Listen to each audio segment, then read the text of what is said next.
pili na ambalo tunataka kuzungumza ni issue ya rufaa yetu ya mchezaji Mohamed Damaro. Kama mnafahamu, tulipeleka mashtaka kwenye kamati ya wachezaji na usuluhishi, Kiswahili chake nimepatia, kuhusu huyu mchezaji.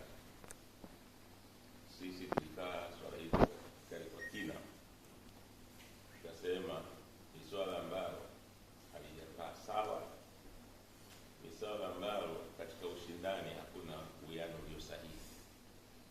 Ni kama klabu zinatengeneza njia ya kuongeza wachezaji wa kigeni bila sababu yoyote ya msingi.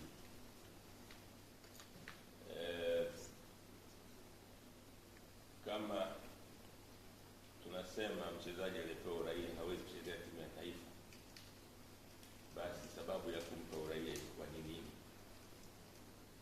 Ilikuwa ni kuhakikisha kwamba klabu moja au mbili zinakuwa na wachezaji zaidi ya wengine walioruhusiwa kwa mujibu wa kanuni. Tumepokea majibu ya kamati ya hali sheria za wachezaji kwa mujibu wa ibara ya 27(4) inatuomba tufanye kitu kinaitwa marejeo au review ili tukamilishe hatua za hapa ndani, na tumeshaanza review marejeo ya mchezaji huyu. Tutawasilisha hivi punde hapo TFF, na katika hukumu ile waliotupatia imechagua tu maneno yanayowafurahisha ndio wanajibu. Maneno mengine ambayo tuliyahoji hawakujibu kabisa. Mohamed Damaro kizungumza sasa hivi ana FIFA identification number 2. Mchezaji yote akishaingia kwenye mfumo wa kucheza mara ya kwanza anapewa ID number. Hiyo ID number unatakiwa uhame nayo popote tunapoenda, ndio namba yako ya utambulisho. Lakini ukiangalia kwenye mfumo, Mohamed Damaro ana ID number 2. Hiyo tuliuliza kwenye kamati, hawakuweza kujibu. Lingine ambayo tulihoji huyu Mohamed Damaro kama hawezi kucheza timu ya taifa ya Tanzania, ina maana kwamba yuko eligible, wanasema wazungu, kucheza timu ya taifa ya Guinea. Na kwa kweli moja ya vitu ambavyo tulimtaka Damaro aje pale TFF, ikiwezekana klabu yao, tulitaka tujue mbinu walizotumia kupata uraia wa Tanzania kama zilikuwa ziko namna gani. Kwenye cross examination ambayo tuliomba, tulitaka tujue kama Damaro amekana uraia wa Guinea, ameukana nini na ameukana katika namna gani, kwa sababu wazungu wanasema kuna president, kuna mchezaji anaitwa Josephat Bada ambaye alikuwa raia pamoja na huyu. Wakati anaondoka hapa ilibidi aondoke katika uraia wake aliokuja na Tanzania, sio uraia wa Tanzania. Na hiyo ni kwa sababu kama angetumia uraia wa hapa, kuna ile kitu inaitwa TMS, transfer matching system. Sio, kuna mzee wangu mmoja alisema transfer monetary system, the transfer matching system. Ile transfer matching system isingekubali, kwa sababu data za mchezaji fulani na huku lazima ziwiane, ndio transfer. Sasa huwezi kuwa huku ni mwingine, huku ni Mtanzania, ukaweza kuhama. Hilo halikutokea. Kwa hiyo yote hayo tuliyahoji, hayakupata majibu. Tumeomba review, lakini hatutaishia hapa kwa sababu tunaamini kwenye kanuni za ligi zetu zimetambua wachezaji wa aina mbili. Mchezaji wa Tanzania atatambulika kwa passport na kwa kitambulisho cha taifa, lakini in bracket wanasema awe mzawa. Tunaelewana? Atatambulika kwa passport au national ID, lakini in bracket awe mzawa. Mzawa maana yake ni indigenous. Kuwa na passport, kuwa na ID haikuwezeshi kuwa mzawa, kwa sababu kwa mujibu wa taarifa ya uhamiaji wanasema huyu alipewa uraia kwa njia inaitwa tajinisi, naturalization. Sasa kama amekuwa naturalized, kanuni zile zile za TFF zinasema mzawa.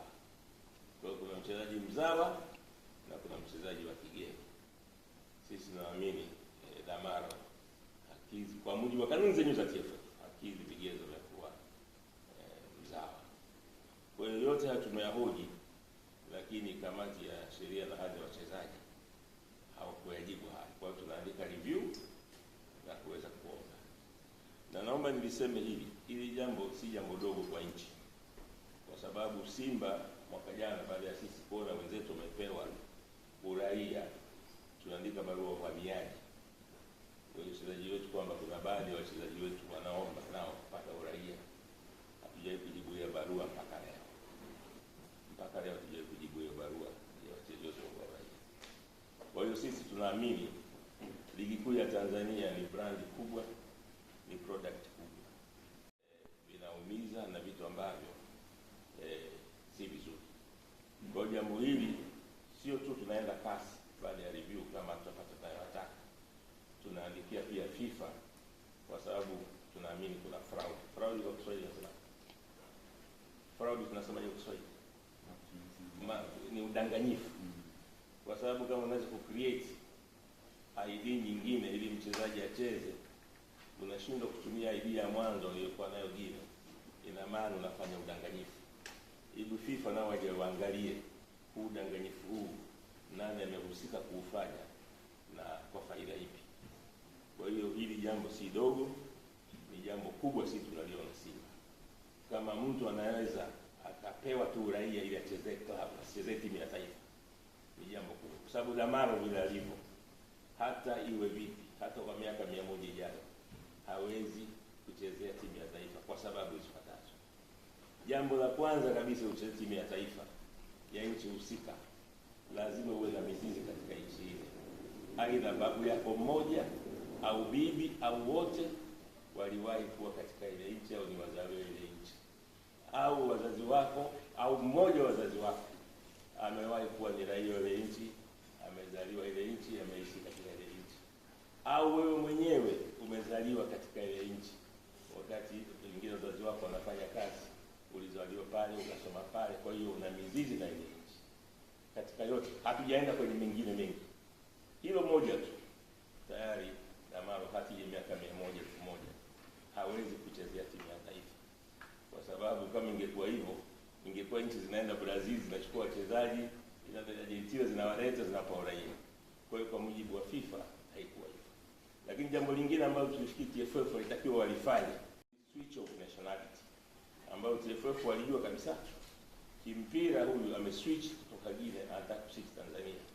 Kama kanuni zetu hazipo, hazizungumzi, ziko kimya. Wazungu wanasema ungeenda kanuni za juu ambazo za FIFA zinazungumziaje mtu akubadilisha uraia ili acheze katika nchi yake. Kwa hiyo wengi wanasema kwamba jambo la kubadilisha uraia ni rahisi tu, wanafanya reference ya Spain, wachezaji wa kina Rodrigo anacheza kwa sababu Spain inaruhusu uraia wa nchi mbili. Ndio maana yeye anacheza timu ya taifa ya Brazil, lakini kwa sababu Spain inaruhusu dual nationality, basi anaweza kuchukua uraia wa Spain na ataweza kucheza mpira. Kwa hiyo sisi tunajua jambo hili si jambo dogo, kwa sababu tunaona tuna unfair. Timu moja na wachezaji 13 kupitia mlango wa nyuma, mlango ambao si halisi, timu zingine za wachezaji 12. Mizani haibalance. Kwa hiyo niwaambie wana Simba, hili tuko imara, tutaenda nalo mpaka la mwisho. Lakini kikubwa zaidi, aliyeidanganya mamlaka kwamba huyu tunampa uraia kwa sababu sasa timu ya taifa amefanya udanganyifu mkubwa sana, na amefanya udanganyifu ambao haupo popote, na amefanya udanganyifu ambao pengine mamlaka zinashangaa. Huyu mchezaji hawezi kucheza timu ya taifa, umempa uraia ili iwe nini?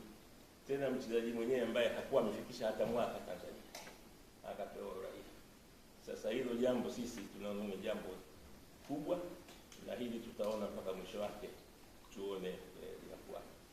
Kwa hiyo nimeiongea kwa kirefu kwa sababu watu wanafikiria utani tu na ushabiki, lakini ni jambo serious, na sisi we are serious about this.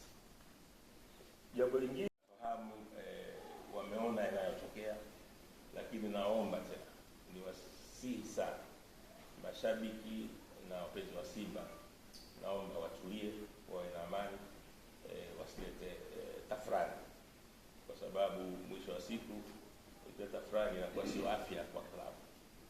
Sisi Simba ni klabu ambayo tunaweka mpira wa miguu mbele sana, ni klabu ya watu wema, watu wastaarabu.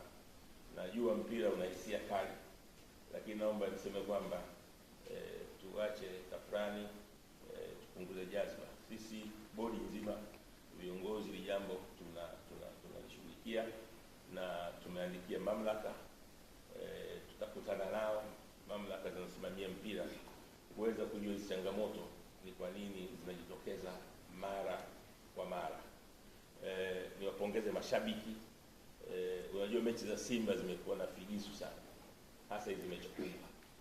Mechi ya kwanza ghafla tu tukaambiwa tunaanza kucheza Zanzibar, sababu kulikuwa na mashindano ya Qur'ani, lakini huko nyuma yashafanyika mashindano ya Qur'ani yanaisha saa 7, saa 8 mechi inachezwa usiku. Tena kwa wakati wa Ramadhani mechi inachezwa saa 2, mashindano yanaisha saa 7, lakini watu wakaamua kuhamisha tu, tukaenda kucheza mechi hii. Pia nasema imehamishwa kwa sababu kuna mashindano ya Qur'ani.